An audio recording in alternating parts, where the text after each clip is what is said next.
ये कभी सोचा नहीं था कि इंडिया का सूर्य जो है वो धीमा पड़ जाएगा, उसकी रोशनी जो है वो उस तरह से नहीं चमकेगी। मतलब बहुत शॉकिंग है यार, क्योंकि हमारी आपकी आदत बन चुकी थी कि हमने T20 में सूर्य को चमकते हुए देखा था। लेकिन क्या कप्तानी का अतिरिक्त बोझ सूर्या की चमक को कम कर रहा है? क्या सूर्य कुमार यादव के फ्लॉप होने की वजह कैप्टनसी है, प्रेशर है? हालांकि टीम इंडिया इतनी स्ट्रांग है कि अब तक सूर्य कुमार यादव का फ्लॉप होना नोटिस नहीं हो रहा था।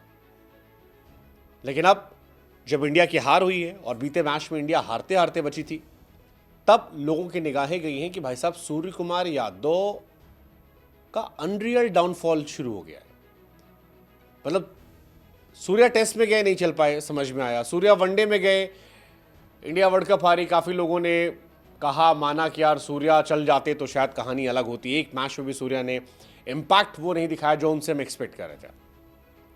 बट T20 में Surya Kumar Yadav was always a different beast. जब से वो आए थे तब से कोई उनके आसपास नहीं रहा है।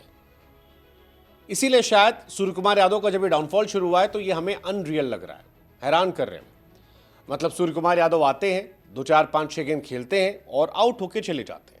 हर बार यही हो रहा है, बार बार यही हो रहा है। और इसीलिए सवाल उठ रहा है कि इंडिया का सूर्या कब चमकेगा? कैप्टन फ्लॉप है तो फिर डिसअपॉइंटमेंट। हालांकि लेट्स जस्ट होप कि ये बहुत लॉन्ग लास्टिंग ना हो। एक झटका जो इंडिया को आज लगा है, इस झटके के बाद सूर्या और टीम इंडिया दोनों रिकवरी कर ले।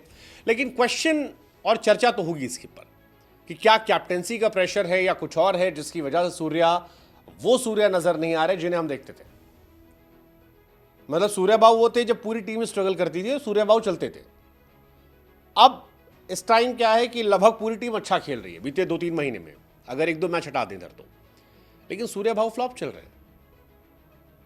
पहले T20 मैच में 0 पर आउट हुए, दूसरे T20 मैच में 12 पर आउट हुए, तीसरे T20 मैच में 14 पर आउट हुए।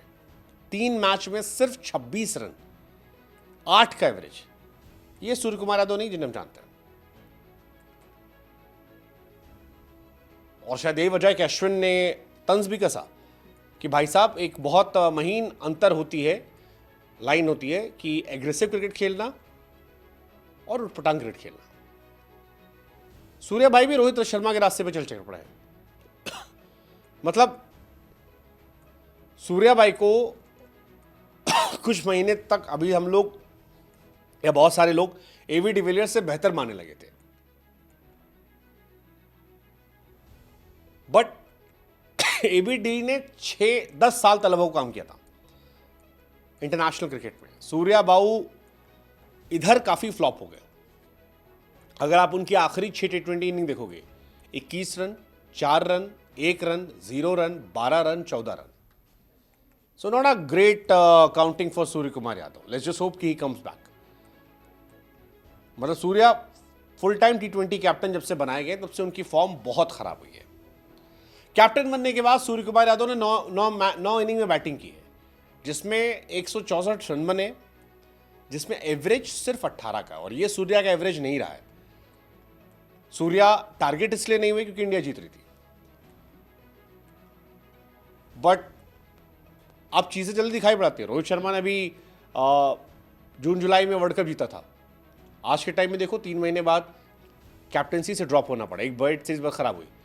सूर्या बाबू भी अच्छा क्रिकेट खेल रहे थे, एक ही फॉर्मेट में खेल रहे थे, अच्छा खेल रहे थे। एक ही फॉर्मेट में खेलने के चलते डिविलियर्स से कंपैरिजन हो गया। लेकिन अब T20 में उनका डाउनफॉल है। और वो आप स्टैट समझ सकते हो, स्टैट झूठ नहीं बोलते। सूर्या जब कैप्टन नहीं थे तब 58 इनिंग में 2040 रन थे, 43 का एवरेज था, 170 का स्ट्राइक रेट था, 17 अर्धशतक थे, 3 शतक थे। लेकिन कप्तान बनने के बाद सूर्या के बल्ले में मानो जंग लग गई है। 19 इनिंग में 556 रन है, 30 का उनका एवरेज हो गया जो 43 का है, 13 का एवरेज गिरा है उनका। ये बड़ी बात है। केवल 4 अर्धशतक, 1 शतक आए। सूर्या अलग कहानी रही। मैंने कहा ना वो डिफरेंट बीस थे। 171 इंग्लैंड ने बनाए, 145 पर इंडिया सिमट गई 20 ओवर में, 26 रन से मैच हारे।